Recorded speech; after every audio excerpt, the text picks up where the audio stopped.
जय हिंद दोस्तों, स्वागत है आप सभी का स्टडी विथ आंसू प्लेटफॉर्म पर। मैं हूं आशीष पांडे। नाउ आज की न्यूज के बारे में बात करें तो बांग्लादेश की तरफ से इंडिया को लेकर एक बहुत बड़ा स्टेटमेंट फिर से दिया गया है। आप सबको पता ही है, इस तरीके की बयानबाजी करने में माहिर रहते हैं बांग्लादेश के इस समय के जो प्रमुख हैं, मोहम्मद यूनुस। आप सबको पता है कि पहलगाम में एक अटैक हुआ, टेररिस्ट अटैक हुआ, जिसका पूरी तरीके से सहयोग कर रहा था पाकिस्तान के द्वारा प्रेरित अटैक था। और हमारे जम्मू कश्मीर के पहलगाम में 26 से 28 पर्यटकों की मृत्यु हो गई। निर्मम तरीके से इन लोगों ने हत्या कर दी। उसके जवाब स्वरूप इंडिया के द्वारा पाकिस्तान पे बराबर एक्शन लिए जा रहे हैं।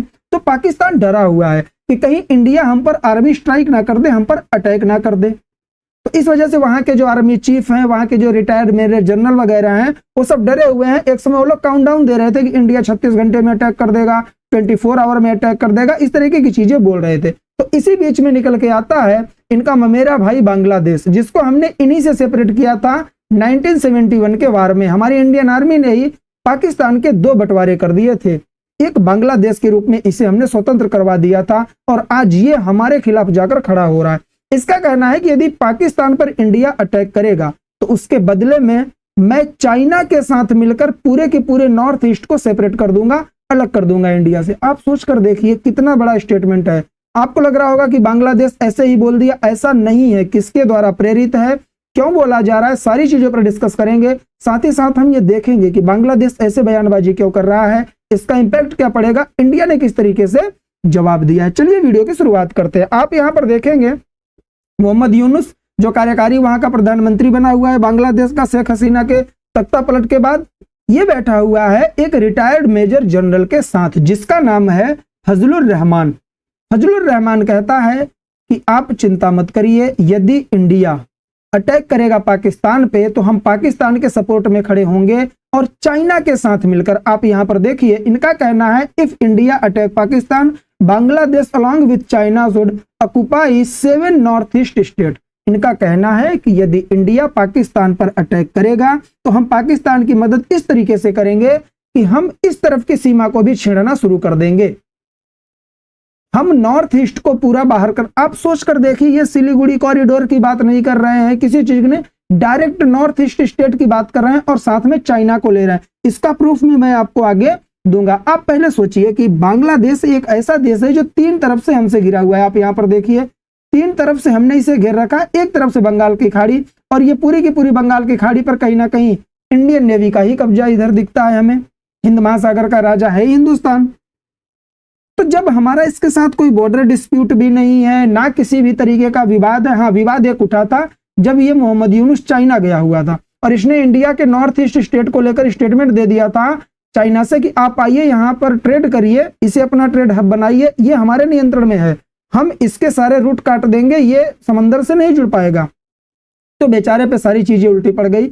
इंडिया ने इसके ही ट्रेड रूट काट दिए, तो इसकी अर्थव्यवस्था वैसे ही डामाडोल चल रही है। तो ये हाईलाइट होने के लिए और मौके का फायदा उठाने के लिए ऐसी बात कर रहा है। ये सिलीगुड़ी की बात नहीं कर रहा है, पूरे नॉर्थ ईस्ट की बात कर रहा है कि हम इसको अलग करके अपने कब्जे में ले लेंगे। भाई साहब, मुंगेरी लाल के सपने हैं, देखते रहिए, अच्छी बात है, लेकिन ऐसे सपने मत देखिए जिससे आप खत्म हो सके। तो इस तरीके के स्टेटमेंट बांग्लादेश के द्वारा दिए जाना, चाइना को साथ में लेकर आना, क्या संकेत देता है? ये संकेत हमें यह देता है कि हमें पाकिस्तान और चाइना ही नहीं, 2 नहीं 3 फ्रंट वार के लिए रेडी रहना चाहिए। जी हाँ, मैं आपसे बोल रहा हूं, यदि इंडिया और पाकिस्तान के मध्य में वार शुरू होती है ना, तो चाइना और बांग्लादेश 100% हमें डिस्टर्ब करने की कोशिश करेंगे। इसका एग्जाम्पल मैं आप लोगों को दिखाता हूं। आप इनको देख रहे होंगे, ये है हमारे मेजर, जिनका नाम था बिपिन रावत, ठीक है ना। ये हमारे CDS भी रह चुके थे, ठीक है। और बिपिन रावत जी ने एक स्टेटमेंट दिया था वर्ष 2017 में, आगे मैं दिखाऊंगा। इन्होंने कहा था कि हमें 1 नहीं 2 नहीं 2.5 फ्रंट वार के लिए रेडी रहना चाहिए। तो बहुत सारे लोग ये चीज समझ नहीं पाए थे कि बिपिन रावत जी इस तरीके के स्टेटमेंट क्यों दे रहे। तो मैं थोड़ा समझाने का प्रयास करता हूं, एग्जाम्पल भी दिखाऊंगा। इन्होंने कहा था कि पहले तो चाइना से हमें खतरा है, दूसरा पाकिस्तान से खतरा नहीं, मतलब ये युद्ध कर सकते हैं। और ये जो बांग्लादेश है ना, ये पूरा देश नहीं मानते, इसको हाफ मानते हैं। हाँ, इनका कहना था कि बांग्लादेश भी हमें कहीं ना कहीं डिस्टर्ब कर सकता है, इसलिए हमें हमेशा 2.5 फ्रंट वार के लिए रेडी रहना चाहिए। 9 जून 2017 का आर्टिकल दिखा रहा हूं, जब भी हमारे आर्मी चीफ हुआ करते थे, इन्होंने कहा था रेडी फॉर 2.5 फ्रंट वार। जी हाँ, 2 का मतलब पहला पाकिस्तान, दूसरा चाइना और ये जो 1/2 है ना वो बांग्लादेश है, जिसे हमने ही 1971 में पाकिस्तान से अलग कर दिया था। ठीक है, और ये चीज अब आप लोग समझेंगे कि इनके द्वारा कही गई स्टेटमेंट जो 2017 में इन्होंने बोल दी थी, और मैं आपसे अगर बात करूं तो ये दुनिया में नहीं है, शहीद हो चुके हैं, तो उन्होंने बहुत बड़ी बात बोली थी।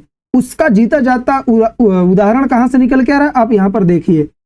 आईबी इंटेलिजेंस ब्यूरो ने कहा है कि इंडिया के द्वारा एक स्टेटमेंट जारी किया गया कि जितने भी पाकिस्तानी हैं उन्हें इंडिया से बाहर कर दिया जाए। तो भाई साहब, केवल दिल्ली में 5000 रजिस्टर्ड पाकिस्तानी पाए गए हैं जो इंडिया में रह रहे थे। ये तो वो हैं जो वीजा लेकर आए थे, जो इलीगली बॉर्डर पार करके आए हैं उनकी तो बात ही अलग है।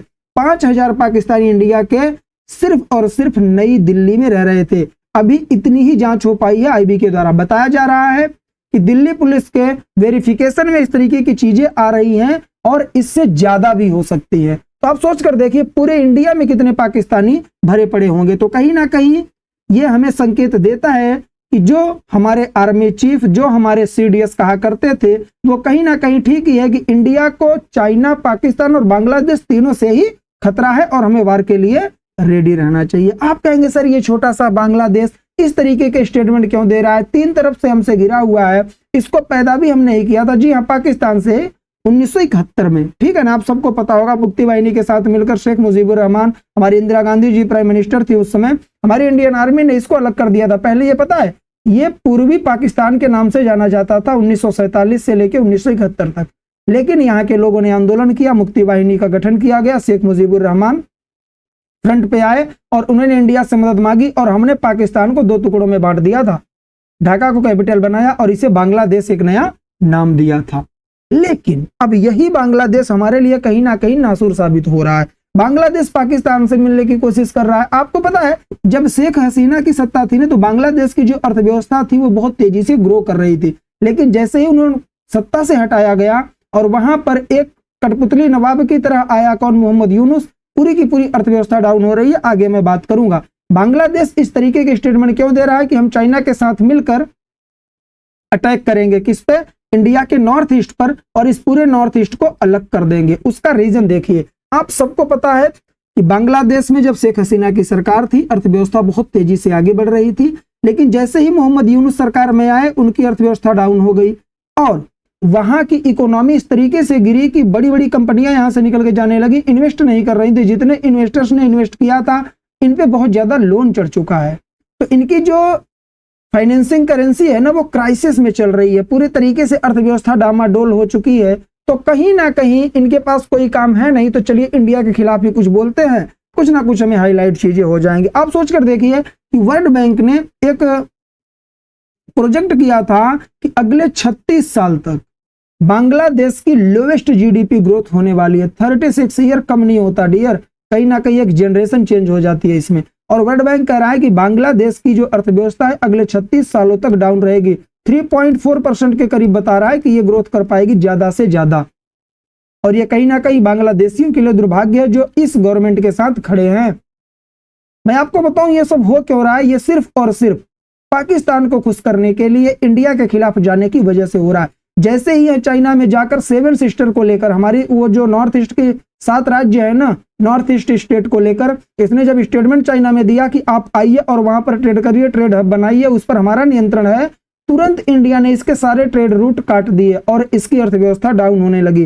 भाई अगर भिखारी के साथ मिलोगे तो भिखारी ही बनोगे, मैं ये कहूंगा। अब आप कहेंगे ऐसा होगा क्यों सर? तो आपको पता है इंडिया और यूएस के मध्य में चल रही है ट्रेड डील। जैसे ही यह ट्रेड डील साइन होगी ना डियर, डोनाल्ड ट्रंप आ जाएंगे एक्शन में और ये पूरी दुनिया पर फिर से टैरिफ लगाने की बात करेंगे और बांग्लादेश भी इससे अछूता नहीं है। और ये संभावना, मतलब ये गलत भी नहीं हो सकता कि 50% से भी ज्यादा टैरिफ ये बांग्लादेश पर लगा दे, क्योंकि पाकिस्तान के साथ मिल रहा है। और यूएस का कहना है कि पाकिस्तान टेररिज्म को प्रमोट कर रहा है और पाकिस्तान के साथ जितनी कंट्रीज खड़ी होंगी उनके खिलाफ रहना है। ये चीज स्टेटमेंट यूएस से निकल के आ रही है। यूएस पूरे तरीके से इंडिया के साथ खड़ा है। और ये जो चचा हंस रहे हैं ना, इनको वही बात है ना कि इनको किसी चीज से मतलब है नहीं, पेट भरता रहे, दुनिया जाए भाड़ में।